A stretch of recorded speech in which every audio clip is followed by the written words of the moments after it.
Hello दोस्तों, मैं हूं राइटर ममता चौधरी। आप देख रहे हैं माही और रणवीर की लव स्टोरी का एपिसोड नंबर 73। आई होप आपको ये सीरीज पसंद आए। अगर पसंद आए तो वीडियो को लाइक जरूर करना और कमेंट करके जरूर बताना कि आपको रणवीर और माही की ये जोड़ी कैसी लगती है। रणवीर ने फोन रिसीव करके अपने कान पर लगा लिया तो सारिका ने कहा, रणवीर, माही क्या तुम्हारे साथ है? रणवीर ने अपने फोरहेड पर अपने अंगूठे से रब करते हुए कहा, नहीं, माही मेरे साथ नहीं है, बल्कि मैं काफी देर से माही का फोन भी ट्राई कर रहा हूँ, उसका फोन स्विच ऑफ जा रहा है। फिर उसने कुछ सोचकर सारिका से पूछा, सारिका, तुम्हें पता है क्या, माही ने तुम्हें कुछ बताया कि वह कहाँ जा रही है? तो सारिका ने कुछ सोचते हुए कहा, नहीं, वह मुझे बताकर नहीं गई, लेकिन काफ़ी देर से वह मुझे नज़र नहीं आई, तो मैं उसके रूम में गई थी, मुझे वहाँ भी वो नहीं मिली, तो मुझे लगा कि वह तुम्हारे साथ कहीं गई है। फिर कुछ सोचकर, लेकिन हाँ, माही आज थोड़ी उदास थी, वह अपने बाबा को बहुत मिस कर रही थी। सारिका की लास्ट की बात सुनकर अचानक से रणवीर के दिमाग में एक बिजली सी कौंधी। उसके मन ही मन कहा, अब समझ गया कि वह कहाँ होगी। अब आगे सिप्रा नदी के घाट पर एक 10-11 साल की बच्ची बैठी हुई थी और अपनी चिन पर हाथ टिकाए वो सामने उगते हुए सूरज को मुस्कुराकर देख रही थी। मंदिर के घंटों या उनके शोर वहाँ के माहौल को काफ़ी सुकून भरा बना रहा था। तभी पीछे से किसी ने उसे आवाज़ दी, माही, घर नहीं चलना? जी हाँ, ये माही थी। माही ने पीछे मुड़कर अपने बाबा को देखा, जो उसे रोज इसी वक्त बुलाने आते थे। अपने बाबा को देखकर माही के चेहरे पर एक बड़ी सी स्माइल आ गई और वो खड़े होते हुए बोली, बाबा, मैं बस अभी आई, कहकर माही जल्दी जल्दी सीढ़ियाँ चढ़ने लगी। उसके बाबा ने उसे टोकते हुए कहा, गुड़िया, आराम से, नहीं तो गिर जाओगी। पर माही तो जैसे उसकी बात सुन ही नहीं रही थी। उसे तो अपने बाबा के पास जाने की जल्दी थी। जब सिर्फ 2-3 सीढ़ियाँ ही रह गई थी, तभी माही का पैर अचानक से फिसला और उसका घुटना सीढ़ियों के कोने से लग गया। इस वक्त माही ने एक फ्रॉक पहनी हुई थी, हालांकि वो नीचे तो नहीं गिरी, लेकिन उसके घुटने पर चोट जरूर लग गई। वो वहीं पर अपने घुटने को पकड़कर बैठ गई और रोने लगी। उसके बाबा जल्दी जल्दी भागकर उसके पास आए। उसकी चोट को देखते हुए कहा, लगा ली ना चोट? मैंने कहा था ना कि इतनी जल्दी मत मचाया करो, मैं कहाँ भाग के जा रहा था। कहते हुए उसके बाबा आराम से उसकी चोट को अपने रुमाल से साफ करने लगे। बाबा, दर्द हो रहा है? माही रोते हुए बोली। गंगाधर जी ने प्यार से उसके सिर पर हाथ फेरते हुए कहा, बस इतनी सी चोट से रोने लगी? इस पर मैं अभी दवा लगाऊंगा और ये जल्दी से ठीक हो जाएगी और तुम्हें दर्द भी नहीं होगा। तुम तो मेरी बहादुर बेटी हो ना, तो चलो ऐसे रोया मत करो और चुप हो जाओ। गंगाधर जी ने उसे चुप करवाते हुए कहा। तो माही ने जल्दी से अपने आंसू पोंछे और स्माइल करते हुए बोली, हाँ बाबा, मैं आपकी बहादुर बेटी हूँ, मुझे दर्द नहीं हो रहा, आप मुझे दवा लगा दो, फिर मैं ठीक हो जाऊंगी। तभी अचानक सीन हुआ। माही एक पार्क में बैठी हुई थी। अब उसकी उम्र 29 साल हो चुकी थी। पार्क में इस वक्त कोई भी नहीं था। वह एक बेंच पर बैठी हुई वहाँ खिले हुए खूबसूरत फूलों को निहार रही थी। तभी पीछे से किसी ने उसके कंधे पर हाथ रखा। माही ने अपना सिर उठाकर पीछे की तरफ देखा तो उसके फेस पर एक प्यारी सी मुस्कान आ गई। बाबा, मैं कब से आपका इंतजार कर रही थी, आप फिर से लेट हो गए ना? आपको पता है ना, आपकी गुड़िया आपका रोज इंतजार करती है, फिर भी आप लेट आते हैं। कहते हुए माही के मुंह फूल गया था। उसके बाबा हंसते हुए उसके पास आकर बैठ गए और कहा, मैं क्या करूँ गुड़िया, मैं बहुत कोशिश करता हूँ कि वक्त पर आ जाऊँ, क्योंकि मुझे पता है मेरी गुड़िया को इंतजार करना बिल्कुल पसंद नहीं है, पर फिर भी देर हो ही जाती है। उसके बाबा ने उसे मनाते हुए कहा। तो माही ने अपने बाबा के कंधे पर सर रखा और कहा, कोई बात नहीं बाबा, आपको बहुत सारा काम रहता है ना, मैं आपका इंतजार कर लिया करूँगी, आप परेशान मत होइए। फिर कुछ देर चुप रहने के बाद फिर से बोली, बाबा, आपसे एक बात पूछूं? माही ने सामने फूलों को देखते हुए कहा। हाँ बच्चा, पूछो ना, क्या पूछना चाहती हो? माही के बाबा ने कहा। तो माही ने कुछ सोचते हुए कहा, बाबा, क्या मैं कमज़ोर हूँ? मैं अपने लिए कुछ कर नहीं पाती? कोई भी मुझे हर्ट कर देता है, कोई भी मेरा दिल दुखा देता है, लेकिन मैं उसे रोक नहीं पाती हूँ। ऐसा क्यों है बाबा, मैं इतनी कमज़ोर क्यों हूँ? कहते हुए माही की आंखें नम हो गई थी। गंगाधर जी ने प्यार से उसके सर पर हाथ फेरते हुए कहा, तुमसे किसने कहा कि तुम कमज़ोर हो? तुम तो बहुत स्ट्रांग हो, बल्कि तुम तो अपने लिए खड़ी भी हो सकती हो। एक बार कोशिश तो करके देखो। माही, तुम कमज़ोर नहीं हो, तुमने तो कई मुश्किल हालातों का सामना किया है, और जो मुश्किलों से लड़ता है ना, वो कभी कमज़ोर नहीं होता। फिर उसने गंगाधर जी ने उसके छोटे से चेहरे को अपने हाथों में भरा और प्यार से उसे समझाते हुए कहा, पता है गुड़िया, ये पूरी दुनिया कई ऐसे लोगों से भरी हुई है जो झूठ छल प्रेम से भरे हुए हैं। इन सब के बीच में भी तुम बहुत मासूम हो। तुमने अपनी अच्छाइयों को कभी नहीं छोड़ा, तुमने अपनी मासूमियत को ख़त्म नहीं होने दिया। यह है तुम्हारी मजबूती का सबसे बड़ा सबूत। अक्सर लोग इस बुराइयों के बीच में रहते हुए समय के साथ अपनी अच्छाइयों को भूल जाते हैं, अपने संस्कारों को भूल जाते हैं, लेकिन तुमने मेरे संस्कारों को कभी नहीं भूला। माही, तुम्हारा जो निश्चल मन है ना, वो तुम्हारी ताकत है, तुम्हारे अंदर औरों को माफ़ करने की हिम्मत है, क्योंकि किसी को माफ़ करना इतना आसान नहीं होता, पर तुम ऐसे कर सकती हो और माफ़ करने की हिम्मत भी तुम्हारे अंदर है। माही वहीं बेंच पर लेट गई और अपने बाबा की गोद में अपना सर रख लिया। उसके बाबा प्यार से उसका सर सहलाते हुए बोले, लेकिन इसका मतलब ये नहीं है कि तुम अपने लिए खड़ी ना हो। अपने लिए लड़ो माही, वो तुम्हारा हक है। किसी को भी खुद को इतना हर्ट मत करने दो। अपने लिए बोलो, चिल्लाओ, लड़ो, क्योंकि हम किसी के साथ बुरा नहीं करते, ये हमारी अच्छाई है। लेकिन कोई हमारे साथ बुरा ना कर सके, वो हमारा हक है। और तुम भी ऐसा कर सकती हो, क्योंकि तुम तो मेरी बहादुर बेटी हो ना। माही वापस उठकर बैठ गई और स्माइल करते हुए बोली, बाबा, आप ठीक कह रहे हैं। अब मैं वीक नहीं पड़ूंगी, अब मैं स्ट्रॉन्ग बनकर दिखाऊंगी और खुद को कभी किसी को हर्ट नहीं करने दूंगी। माही के बाबा अपनी जगह से उठे और कहा, यह हुई ना मेरी बहादुर बेटी वाली बात। अच्छा ठीक है गुड़िया, अब मुझे जाना होगा। तो माही भी खड़ी हो गई और बाबा का हाथ पकड़ते हुए बोली, बाबा कहाँ जाना होगा, अभी तो आप आए हैं, चलिए हम घर चलते हैं। माही के बाबा ने प्यार से उसके माथा चूम लिया और कहा, गुड़िया अब तुम घर जाओ, कहकर वो मुड़कर वहाँ से जाने लगे। माही ने अपने बाबा का हाथ बढ़ाकर उन्हें रोकने की कोशिश की, पर माही अपना एक भी कदम आगे नहीं बढ़ा पा रही थी। जैसे उसके पैर वहीं जम से गए थे, वहीं उसके बाबा उसकी नज़रों से दूर, बहुत दूर होते हुए जा रहे थे। बाबा रुकिए, आप कहाँ जा रहे हैं? बाबा मुझे आपके साथ चलना है, अपनी गुड़िया को छोड़कर मत जाइए बाबा, मुझे आपकी ज़रूरत है, कहते हुए माही रोने लगी। उसकी आंखों से लगातार आंसू बहने लगे, पर उसके बाबा बिल्कुल नहीं रुके। धीरे धीरे करके वो माही की आंखों से ओझल हो ही गए। माही की नज़र वहाँ फैली धुंध में अपने बाबा को ढूंढ रही थी, पर वो कब के वहाँ से जा चुके थे। माही अपने रुंधे गले से उन्हें पुकारती रह गई, पापा मुझे अपने आपके साथ जाना है, प्लीज़ मुझे अपने साथ ले चलिए, मुझे नहीं रहना यहाँ, कहते हुए माही वहीं बैठकर रोने लगी। रणवीर जल्दी से गाड़ी ड्राइव करके महेश जी के मेंशन पहुंचा। रणवीर जल्दी से गाड़ी से बाहर निकला और मेन डोर की बेल बजाई। उसे बिल्कुल भी वेट नहीं हो रहा था, बस उसकी एक आखिरी उम्मीद यही थी कि शायद माही उसे यहीं मिले। कुछ ही देर में वहाँ के केयरटेकर ने डोर ओपन किया। महेश जी साल भर पहले ही एब्रोड शिफ्ट हो गए थे और ये केयरटेकर ही इस पूरे मेंशन को रखवाली करता था। रणवीर ने जल्दी से उस केयरटेकर से पूछा, क्या माही यहाँ आई है? तो उस केयरटेकर ने हाँ में सिर हिलाते हुए एक रूम की तरफ इशारा किया। वो जल्दी से भागकर उसी रूम की तरफ गया। रणवीर ने जैसे ही रूम का डोर ओपन किया, सामने का नज़ारा देखकर जैसे उसे एक चैन की सांस ली। ये रूम माही के बाबा का था। माही अपने बाबा के बेड पर अपने टेडी बियर को हाथों में पकड़े सो रही थी। उसके दूसरे हाथों में उसके बाबा की तस्वीर थी। ये वही टेडी बियर था जिसे माही शादी से पहले पकड़ कर सोती थी। माही की शादी के बाद उसके बाबा ने उसे इस टेडी बियर को अपने रूम में रख लिया था। वो माही के सामने जाहिर तो नहीं करते थे, लेकिन वो उसे बहुत मिस करते थे, क्योंकि अपनी बीमारी के चलते उन्हें माही की शादी छोटी उम्र में ही करनी पड़ी थी। वो इतनी जल्दी अपनी बच्ची को अपने से दूर नहीं करना चाहते थे। रणवीर ने धीरे धीरे अपने कदम माही की तरफ बढ़ा दिए। माही आज ना तो किसी की पत्नी लग रही थी और ना ही किसी की माँ और ना ही किसी की बहू। आज वो सिर्फ एक बेटी की तरह लग रही थी, जो आज अपनी बाबा की यादों में एक सुकून ढूंढने की कोशिश करने के लिए यहाँ आई थी, और वही सुकून उसके चेहरे पर नजर भी आ रहा था। रणवीर उसके बगल में ही बैठ गया और गौर से उसके चेहरे को देखने लगा। कुछ देर बाद नींद में ही माही मुस्कुराने लगी। काफी वक्त बाद रणवीर को माही के चेहरे पर मुस्कुराहट नजर आई। वो समझ गया कि जरूर माही कोई सपना देख रही है, लेकिन कुछ देर बाद माही के चेहरे पर काफी परेशानी भरे भाव आने लगे, जैसे वो बहुत ही ज्यादा बेचैन हो रही थी। उसके होठ धीरे धीरे कुछ बड़बड़ा रहे थे। उसकी बंद आंखों के किनारों से भी आंसू बह रहे थे। माही सिसकते हुए कुछ बोल रही थी, लेकिन रणवीर साफ सुन नहीं पा रहा था। तो वो अपना चेहरा माही के चेहरे के पास लेकर गया। तब उसे समझ में आया कि माही नींद में ही अपने बाबा को पुकार रही है। माही नींद में ही बोले जा रही थी, बाबा मुझे छोड़कर मत जाइए, प्लीज़ मुझे आपके साथ ले जाइए, मुझे यहाँ नहीं रहना बाबा, प्लीज़ मुझे आपके साथ ले जाइए ना। रणवीर माही के से थोड़ा दूर हुआ और प्यार से उसके सिर सहलाते हुए उसे शांत करने की कोशिश करने लगा, लेकिन माही की बेचैनी बढ़ती जा रही थी। वो एकदम से हड़बड़ा कर उठी। उसका पूरा चेहरा पसीने और आंसुओं से भीगा हुआ था और वो रोते हुए अपने आसपास देख रही थी, जैसे अपने बाबा को ढूंढ रही हो। बाबा कहाँ हैं आप? मुझे आपके साथ जाना है, मुझे अकेला छोड़कर मत जाइए ना बाबा, मुझे नहीं रहना यहाँ पर, बाबा मुझे आपके साथ आना है। माही बेचैनी से पूरे रूम में अपने बाबा को ढूंढ रही थी। रणबीर ने उसे शांत कराते हुए कहा, माही बाबा यहाँ नहीं है, तुम एक सपना देख रही थी। पर माही बच्चों की तरह जिद करते हुए बोली, नहीं वो यही हैं, वो अभी मेरे पास थे, वो यही हैं। कहते हुए माही बेड से उठकर जैसे ही भागने लगी, रणवीर ने उसे खींचकर अपनी गोद में उठा लिया और उसका सिर सीने से लगाते हुए उसे शांत कराने की कोशिश करने लगा। माही रणवीर के सीने से लगी हुई सिसकते हुए बोली, वो अभी यहीं थे, वो कहाँ चले गए? वो मेरे पास ही थे, मुझे उसके पास जाना है, मुझे अपने पापा से मिलना है, मुझे उसकी बहुत याद आ रही है, वो मुझे अपने साथ क्यों नहीं लेकर गए? मुझे नहीं रहना यहाँ पर। काफ़ी देर तक माही को ऐसे ही रणवीर के सीने से लगे सिसकती रही। रणवीर ने साइड टेबल से पानी का गिलास उठाया, उसे पानी पिलाया। पानी के पीने के बाद माही थोड़ी शांत हुई, लेकिन जब माही को एहसास हुआ कि वो इस वक्त रणवीर के सीने से लगी हुई है, तो वो एक झटके से माही उसकी गोद से उठकर दूसरी तरफ जाकर खड़ी हो गई। तो दोस्तों, अक्सर जब हम परेशान होते हैं और जो हमारे दिल के खास करीब होता है, हम उसे ही याद करते हैं जब हम परेशान हो जाते हैं। क्या आपके साथ भी ऐसा हुआ है? अगर ऐसा हुआ है तो प्लीज़ कमेंट करके ज़रूर बताना कि आप भी परेशान होते हैं तो किसको ज़्यादा याद करते हैं, अपने मम्मी पापा को या अपने भाई को या अपने किसी दोस्त को। और अगर अभी तक आपने लाइक नहीं किया है तो प्लीज़ लाइक कर दीजिए। माही रणवीर से दूर खड़ी हुई अपनी लाल आंखों से रणवीर को देख रही थी, जिसमें गुस्सा, शिकायत और नाराजगी साफ नजर आ रही थी। रणवीर जैसे ही उसकी तरफ बढ़ा, माही ने अपने कदम पीछे लेते हुए अपने हाथ के इशारे से उसे करीब आने से रोक दिया। रणवीर ने अपने बढ़ते कदम वहीं रोक दिए, पर रणवीर माही से बात करना चाहता था। उसने माही की चुप्पी बर्दाश्त नहीं हो रही थी। कुछ देर बाद रणवीर ने माही से कहा, मुझे तुमसे अभी और इसी वक्त बात करनी है माही। पर माही ने उसे कोई जवाब दिया बिना ही अपनी नजरें फेर ली और रूम से बाहर जाने लगे। पर रणवीर ने जल्दी से उसका हाथ पकड़ लिया और उसे अपने करीब करते हुए उसकी आंखों में देखते हुए कहा, मैंने कहा ना मुझे तुमसे बात करनी है, वो भी अभी। माही ने एक बार फिर से अपनी नजरें उसे फेर लिए और दूसरी तरफ देखने लगे। ऐसे करते करके उसे रणवीर को साफ बता दिया था कि वो रणवीर से कोई बात नहीं करना चाहती। माही का उसे ऐसे बार बार इग्नोर करना रणवीर से बर्दाश्त नहीं हो रहा था।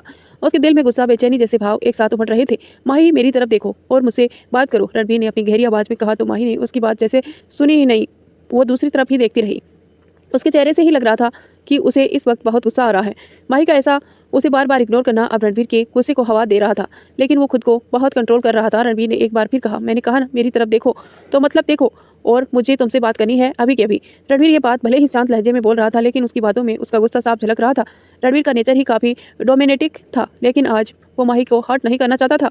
वो पूरी तरीके से कोशिश कर रहा था कि वो माही पर गुस्सा ना करे, क्योंकि जैसी हालत आज माही की उसने देखी थी, उसे अब माही की चिंता होने लगी थी। पर अब वो जानबूझकर माही को उकसा रहा था ताकि माही उस पर गुस्सा करे और अपने दिल से दर्द बाहर निकाले सके। माही उसे लड़े झगड़े पर कम से कम अपनी बात तो कहे। ऐसे ही अंदर वो माही को घुटते हुए नहीं देखना चाहता था। उसे भी कहीं ना कहीं गिल्ट था कि उसे उस रात नशे में उसने माही के साथ जैसा बिहेव किया था, उसे माही का जिस्म ही नहीं उसका दिल भी जख्मी हुआ था। माही ने जब रणवीर की बात का कोई जवाब नहीं दिया तो रणवीर ने कुछ सोचकर उसे वार्निंग देते हुए कहा, तो तुम मेरे साथ नहीं रहना चाहती तो ठीक है, मुझसे अलग होना चाहती हो ना, तो मैं तुम्हें डिवोर्स देने के लिए तैयार हूँ, लेकिन एक शर्त पर, तुम्हें बच्चों की कस्टडी मेरे नाम करनी होगी। बच्चे मेरे साथ ही रहेंगे, बोलो मंजूर है? रणवीर की बात सुनकर माही सूक्ष्म नजरों से रणवीर को देखने लगी। रणवीर ने वैसे तो ये बात कुछ सोचकर ही कही थी, और इस बात पर माही का रिएक्शन देखकर रणवीर समझ गया कि उसका तीर सही निशाने पर लगा है। माही की आंखों में जहाँ कुछ देर पहले हैरानी के वाले भाव थे, अब वहाँ गुस्से ने अपनी जगह ले ली थी। उसे रणवीर के सीने पर हाथ रखकर उसे जोर से खुद से दूर धकेलते हुए कहा, आपकी हिम्मत कैसे हुई ये बात कहने की? अब आप मुझसे मेरे बच्चे को दूर करेंगे?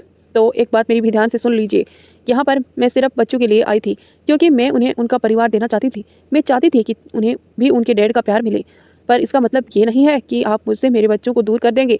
अगर मैं उन्हें आपके करीब ला सकती हूँ तो आपसे दूर भी ले जा सकती हूँ, और आप चाह कर भी मुझे नहीं रोक सकते। माही ने के धकेलने से रणवीर 2 कदम उससे दूर हो गया। उसे पता था कि माही को इस बात से गुस्सा आ जाएगा, लेकिन उसे ये नहीं पता था कि माही इतने ज़्यादा गुस्से में आ जाएगी। माही ने अपनी हथेली से अपने आंसू पोंछते हुए रणवीर से कहा, क्या बात करना चाहते थे आप मुझसे? बोलिए। यही ना कि आप जब मर्जी आए तो मेरे साथ ज़बरदस्ती कर सकते हैं, मुझसे अपनी बातें छुपा सकते हैं, और जब मर्जी आए आप मुझे बेवकूफ़ बना सकते हैं, और मैं आपसे इस बारे में सवाल भी ना पूछूं, आपसे नाराज़ भी ना हो रहूं, और आप पर गुस्सा भी ना करूं। यही सब कहना चाहते हैं ना आप? माही की बात सुनकर रणवीर दोबारा माही के पास आया और दोनों कंधों को पकड़कर कहा, उस अनिरुद्ध की बात सुनकर तुम मुझसे झगड़ा कर रही हो माही? तुम मुझसे सवाल पूछती तो मैं तुम्हें जवाब देता, लेकिन तुमने तो किसी और की बातों में आकर सीधा सीधा मुझ पर इल्ज़ाम ही लगा दिया। क्या तुम अपनी रणवीर को इतना बुरा समझती हो? अनिरुद्ध ने तुम्हें सच बताया, लेकिन अधूरा। उसने अपने हिसाब से तुम्हें सच बताया, क्योंकि सच वैसा नहीं है जैसा तुम समझ रही हो। और मैं मानता हूँ कि उस दिन मुझसे गलती हुई, कि उस दिन नशे में था और गुस्से मेरे सिर पर हावी था जो मैंने तुम्हें हर्ट किया, और तुम भी जानती हो कि मैं जानबूझकर तुम्हें कभी हर्ट नहीं करना चाहूँगा। माही ने रणवीर की आंखों में देखते हुए कहा, अगर आप मुझ पर भरोसा करते, मेरे प्यार पर भरोसा करते और मुझे सब कुछ पहले ही बता देते रणवीर, तो अनिरुद्ध तो क्या पूरी दुनिया भी आकर मुझे आपके खिलाफ करती तो मैं ना मानती। इतने साल में आपकी ही थी, ऐसे नहीं है। अनिरुद्ध ने मुझे कहा और मैंने तुरंत उस पर भरोसा कर लिया। मेरा दिल कहीं ना कहीं कह रहा था कि ये सब झूठ है, क्योंकि अगर ऐसा होता तो आप मुझे जरूर बताते, लेकिन सच में आपके मुँह से सुनना चाहती थी, क्योंकि मैं भला ये बात कैसे मान लेती कि जिसके साथ मैं इतने सालों से रह रही हूँ उसके बारे में कई राज मुझे पता ही नहीं है। मुझे उसके बारे में बातें बाहर वालों से पता चलती है। कुछ देर माही शांत हुई और अब उसकी आंखों में एक दर्द नजर आ रहा था। रणवीर, जब हम किसी से प्यार करते हैं ना, तो उससे इतनी उम्मीद तो रख ही सकते हैं ना कि सामने वाला आपको किसी धोखे में नहीं रखे। एक बात बताइए, अगर आपको पता चले कि मैंने अपनी ज़िंदगी का कोई राज आपसे छुपाया है तो आपको कैसा महसूस होगा? आप तो मेरे बारे में सब कुछ जानते हो ना। मेरी ज़िंदगी की किताब का हर पन्ना आपके सामने खुला हुआ था। मैंने तो आपसे कभी कुछ नहीं छुपाया ना, क्योंकि मैं आप पर भरोसा करती थी। मुझे मेरे प्यार पर भरोसा था। रणवीर ने माही को छोड़ दिया और उसकी तरफ से पीठ करके खड़ा हो गया। उसे समझ नहीं आ रहा था कि वो माही को कैसे समझाए। उसे अपनी गलती भी महसूस हो रही थी कि अगर वो माही को पहले ही सब कुछ बता देता तो आज ये सब नहीं होता। उसने कुछ सोचा और अपना अंगूठा अपने फोरहेड पर रब करते हुए कहा, ठीक है, तो आज मैं तुम्हें सब कुछ बताता हूँ, और ये भी कि तुमसे ये सब छिपाने का रीज़न क्या था। फिर उसने माही का हाथ पकड़कर उसे बेड पर बिठा दिया और एक चेयर पर उसके सामने ही बैठ गया। फिर उसका हाथ पकड़कर उसे पूछा, मुझसे प्यार करती हो ना? माही भला इस बात को कैसे ठुकरा सकती थी? उसने धीरे से अपना सिर हाँ में हिलाया तो रणवीर ने उसकी आंखों में देखते हुए कहा, उस दिन तुमने कहा कि मेरे हाथ कई लोगों के खून से रंगे हुए हैं। तुम जानती हो माही वो लोग कौन थे? वो सब एक खूंखार अपराधी थे जिन्होंने कई मासूम लोगों की ज़िंदगी बर्बाद की है या ख़त्म की थी। ऐसे लोग अक्सर अपनी पावर से कानून के शिकंजे से बच जाते हैं, इसीलिए इनका सामना करने के लिए तुम्हें खुद पावरफुल बनना पड़ता है। फिर कुछ देर रुक कर तुम्हें तुम्हें वो विक्रम चौहान याद है ना? विक्रम चौहान को भला माही कैसे भूल सकती थी? वो इतना हवसी था। माही ने धीरे से अपना सिर हाँ में हिलाते हुए कहा, वो बहुत ही बुरा इंसान था। उसे तो पुलिस ने पकड़ लिया था ना। रणवीर को माही की नासमझी पर हंसी आ गई थी कि उसकी बीवी अभी तक ये समझती है कि उस विक्रम चौहान को पुलिस ने गिरफ्तार किया था और वो अभी भी जेल में है। रणवीर ने उसकी आंखों में देखते हुए कहा, विक्रम चौहान एक ऐसा दरिंदा था जो लड़कियों को किडनैप करके विदेशों में बेचता था, जहाँ पैसे वाले लोग उन्हें खरीद कर हर रात उसके जिस्म को किसी जानवर की तरह नोचते थे। उस चौहान ने तो मासूम बच्चियों को भी नहीं छोड़ा था। जाने कितनी लड़कियों उस नरक की आग में झोंक दिए गई थी और वो तुम्हारे साथ भी यही करने वाला था। रणवीर की बात सुनकर माही के चेहरे पर एक डर नजर आने लगा। अगर रणवीर ने उसे वक्त रहते नहीं बचाया होता तो उसका क्या होता सोचकर माही कांपने लगी थी। उसने कसकर रणवीर के हाथों को पकड़ लिया। रणवीर समझ गया कि माही डर से कांप रही है। उसने माही के गालों पर अपना हाथ रखा और कहा, डरो मत, मैं हूं ना, मेरे रहते तुम्हारे साथ ऐसा कभी नहीं हो सकता।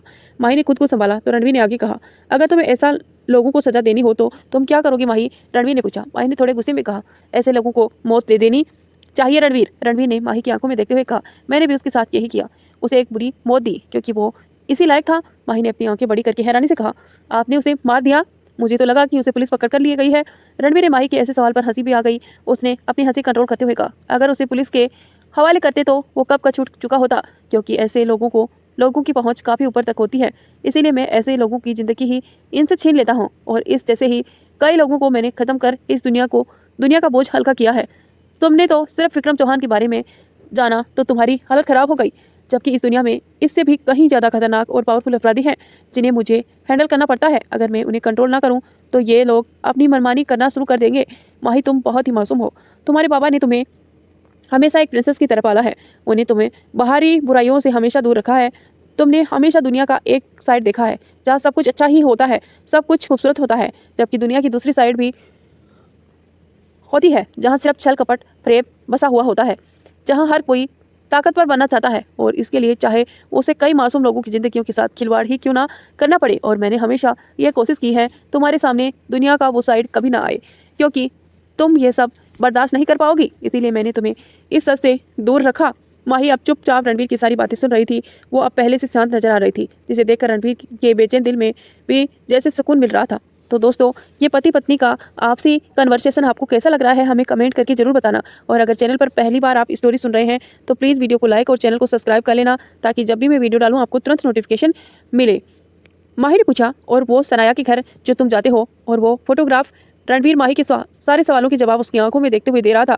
माही ने भी इस बात को नोटिस किया था कि दौरान रणवीर ने एक बार भी अपनी नजरें नहीं चुराई थी। उसे रणवीर की बातों में और उसकी आंखों में एक सच्चाई नजर आ रही थी। इतना तो वो जानती थी कि रणवीर उसकी आंखों में देखकर कभी झूठ नहीं बोल सकता। रणवीर अपनी अंगूठे से माही के हाथों को सहला रहा था। रणवीर ने माही की आंखों में देखते हुए कहा, सनाया मुझसे प्यार नहीं करती माही, सनाया सिर्फ अपने हस्बैंड डैनियल से प्यार करती है। उसके दिल में जो फीलिंग कुछ साल पहले मेरे लिए थी वो सिर्फ एक अट्रैक्शन था। मैंने भी कभी सनाया से प्यार नहीं किया। वो सिर्फ मेरे नाम की गर्लफ्रेंड की तरह रही है। ये सारी गलतफहमियां उस अनिरुद्ध ने तुम्हारे दिमाग में डाली है। तुम्हें पता है माही, वो अनिरुद्ध सनाया के पास भी गया था उसे कन्वर्स करने के लिए कि सनाया हम दोनों को अलग करने में उसका साथ दे। रणवीर की बात सुनकर माही ने हैरानी से रणवीर की तरफ देखा तो रणवीर ने आगे कहा, जब से मैंने तुम्हें देखा है था तब से मैं सिर्फ तुम्हें ही अपनी ज़िंदगी में चाहता था। जिस फीलिंग को मैं जिद या जुनून का नाम देता था वो तो दरअसल love at the first single था। पहली बार देखते ही तुम मेरे दिल में उतर गई थी और जब इस बात का एहसास सनाया को हुआ था तो वो यहाँ से चली गई थी। इसके बाद सनाया डैनियल से मिली। डैनियल मेरे सबसे करीबी दोस्त था और इटली में मेरे लिए ही काम को संभालता था। आज से 3 साल पहले मेरे दुश्मन ने मुझ पर हमला किया था। तब डैनियल ने मेरी तरफ आती हुई गोली को अपने सीने पर ले लिया था। वो बहुत ही बुरी तरह से जख्मी हुआ था। मैंने बहुत कोशिश की थी डैनियल की जान बचाने की, लेकिन मैं उसे बचा नहीं पाया। इसका दुख मुझे हमेशा रहेगा। सनाया अपने माँ बाप के खिलाफ जाकर डैनियल से शादी की थी, इसीलिए उसके माँ बाप ने उससे सारे रिश्ते नाते खत्म कर दिए थे। और डैनियल जानता था कि उसके जाने के बाद उसकी फैमिली सनाया का साथ बिल्कुल भी नहीं देगी और सनाया बिल्कुल अकेली पड़ जाएगी। इसीलिए डैनियल ने मरते वक्त मुझसे एक वादा लिया कि उसके जाने के बाद मैं उसकी बीवी और बच्चे को प्रोटेक्ट करूँ और उसका ध्यान रखूँ, क्योंकि उसके दुश्मन अपना बदला लेने के लिए उन दोनों को ही ख़त्म करना चाहते थे। फिर कुछ देर चुप रहने के बाद उसने अपनी बात आगे बढ़ाते हुए कहा, और कुछ वक्त में उसके ऊपर हमले हुए भी थे, इसीलिए आरव की दादी ने और कुछ वक्त पहले उसके ऊपर हमले हुए भी थे, इसीलिए आरव की दादी ने मुझे इटली बुलाया था ताकि मैं सनाया और आरव की सेफ्टी के लिए कुछ करूं। उसके ही कहने पर मैं उन दोनों को यहाँ ले आया था ताकि मैं आरव को ट्रीटमेंट भी करवा सकूं और दोनों की सेफ्टी का भी ध्यान रख सकूं। वहाँ का माहौल ठीक होगा, मैं दोनों को वापस भेज दूंगा। माही रणवीर की बातों को बड़े ही ध्यान से सुन रही थी। जहाँ ये जानकर कि रणवीर की ज़िंदगी में उसके अलावा कोई और लड़की नहीं है, माही की बेचैन दिल को एक राहत मिल रही थी। वहीं उसे खुद पर गुस्सा भी आ रहा था कि वो अनिरुद्ध की बातों में कैसे आ गई। रणवीर ने आगे कहा, सनाया ने सिर्फ डैनियल से प्यार किया था माही। डैनियल भले ही उनके साथ नहीं है, लेकिन वो उनकी यादों में भी आज भी जिंदा है। डैनियल के जाने के बाद सनाया बुरी तरह से टूट चुकी थी, लेकिन वो जिंदा थी तो अपने बेटे आरव के लिए। वो आज भी नहीं चाहती कि डैनियल की जगह उसकी लाइफ में कोई और रहे। अब वो सिर्फ अपने आरव के लिए जीना चाहती है। फिर रणवीर ने एक ठंडी आह भरते हुए कहा, अगर उसके वक्त डैनियल ने मेरी तरफ आती हुई बुलेट को अपने सीने पर ना लिया होता तो आज सनाया की जगह तुम खड़ी होती। रणवीर की बात सुनकर माही का दिल अंदर ही अंदर कांप उठा। वो जल्दी से रणवीर के सीने से लग गई। रणवीर को खोने का ख्याल ही माही को परेशान कर गया और वो रोते हुए बोली, ऐसा मत कहिए रणवीर, आपको कुछ हो जाता तो मैं क्या करती? मैं भी आपके बिना नहीं रह सकती। प्लीज आज के बाद ये बात अपने मुंह से मत निकालना। माही तो इस डर में एहसास से ही कांपने लगी कि उसके रणवीर पर किसी ने जानलेवा हमला किया था। यह कारण था कि रणवीर माही को सच नहीं बताना चाहता था। रणवीर पर कई सारे खतरे मंडरा रहे थे। ये बात सुनकर माही पैनिक होने लग जाती। हर वक्त एक डर के साए में जीती, जो रणवीर को किसी भी कीमत पर मंजूर नहीं था। पर जब वो माही को सच बताने के लिए मजबूर हो गया था, रणवीर माही का सिर सहलाते हुए उसे शांत कराने लगा। माही जब कुछ संभली तो उसने अपने सिर उठाकर रणवीर की तरफ देखा और कहा, मुझे सनाया के लिए भी बुरा लग रहा है। मैंने उसे कितना गलत समझा। मैं उसे मिलकर उसे सॉरी बोल दूंगी। रणवीर ने माही के छोटे से चेहरे को अपनी हथेलियों में भरा और उसे समझाते हुए कहा, तुम्हें किसी को सॉरी बोलने की जरूरत नहीं है माही। तुम्हारी जगह कोई भी बीबी होती तो ऐसा ही समझती। अक्सर अधूरा सच एक झूठ से भी कहीं ज़्यादा खतरनाक होता है। अब अनिरुद्ध ने तुम्हारे वही दिखाया जो तुम्हें दिखाना चाहता था।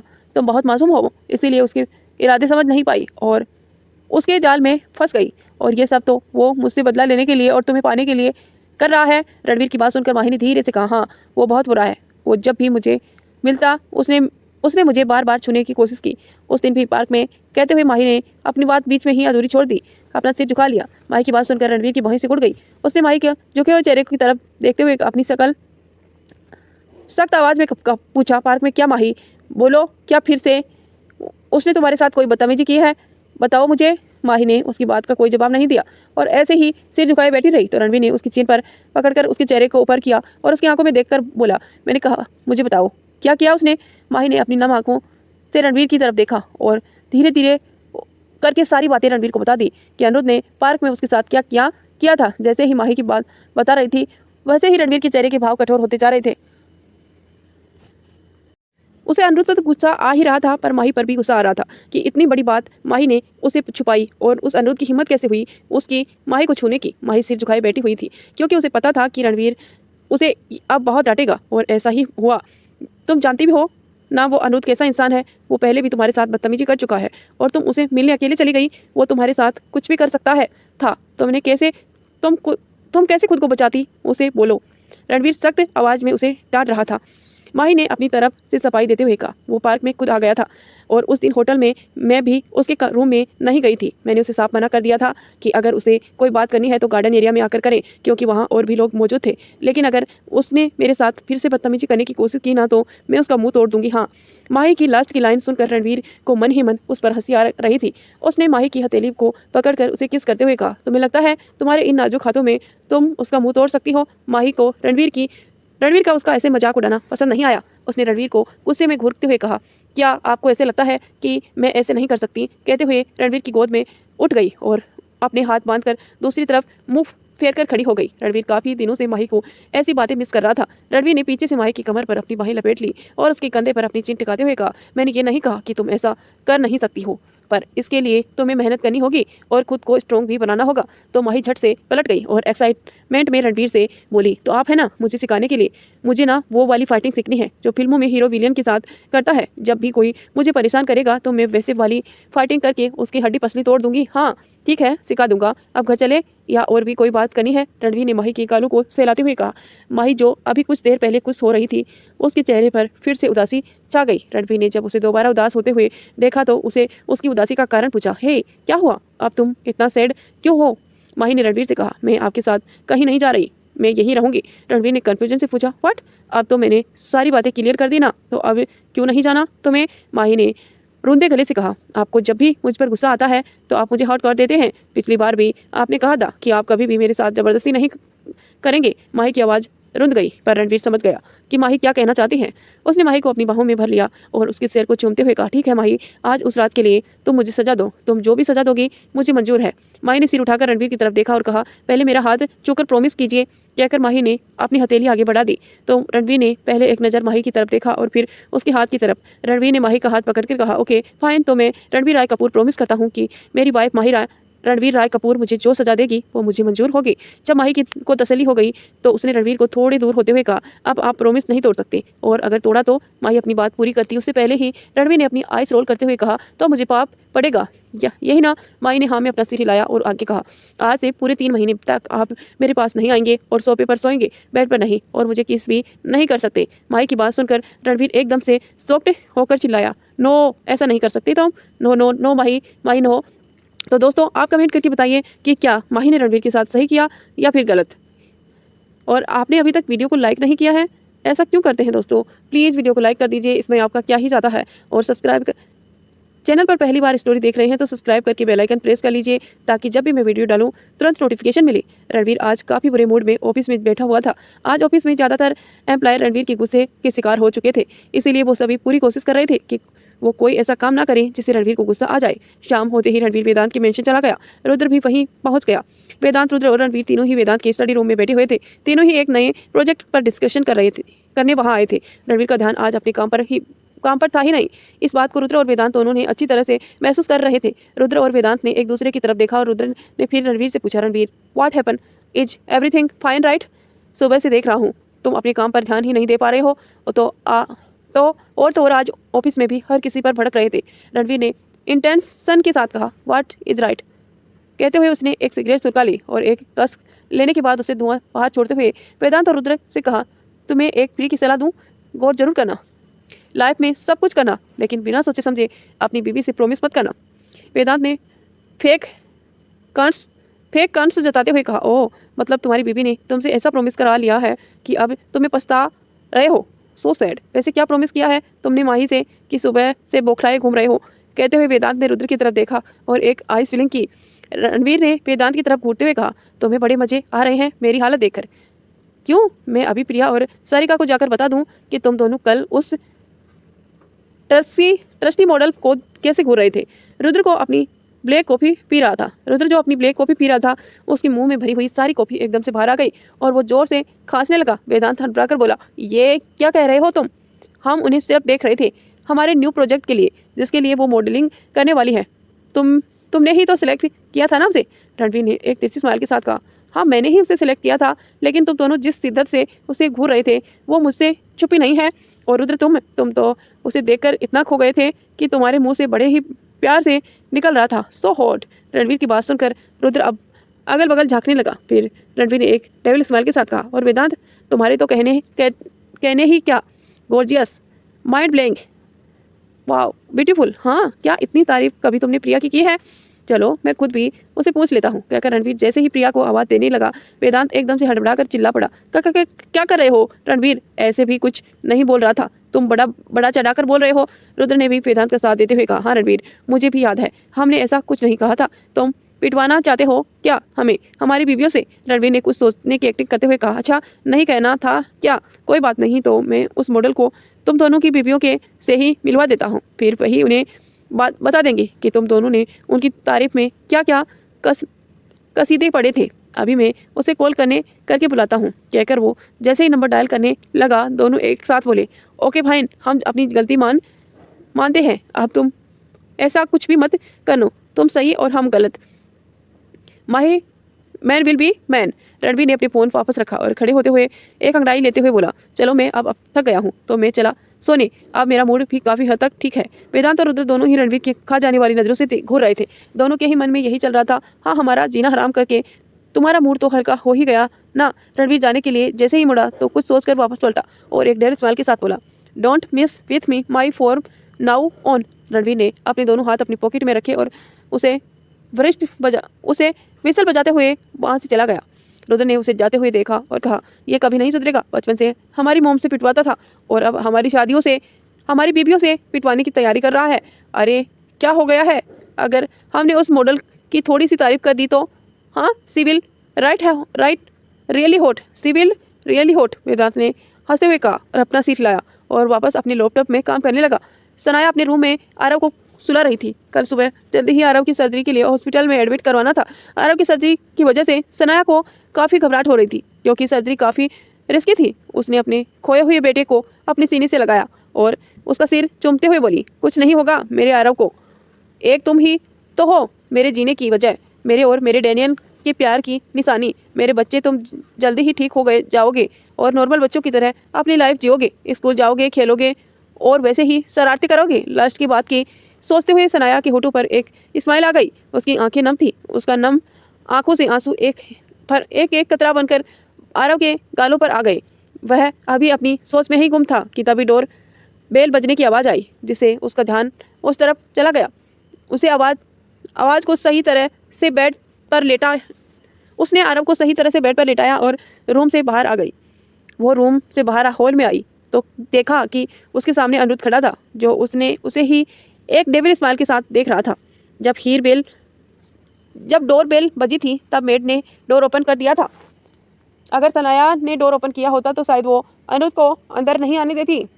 सनाया ने एक नज़र गुस्से में मेन डोर की तरफ देखा और मैन समझ गई कि सनाया मैम नहीं चाहती कि यह इंसान अंदर आए। इसीलिए मैड ने जल्दी से अपनी सफाई देते हुए कहा, मैम इन्होंने कहा था कि ये आपको जानते हैं और आपसे ज़रूरी बात करना चाहते हैं, इसीलिए मैंने इनको अंदर आने दिया। सनाया ने मेड से कहा, ठीक है अब तुम जाओ यहाँ से। सनाया की बात सुनकर मेड अपना सिर झुकाकर वहाँ से चली गई। अनिरुद्ध को तो मेड और सनाया की बात से कोई फर्क नहीं पड़ रहा था।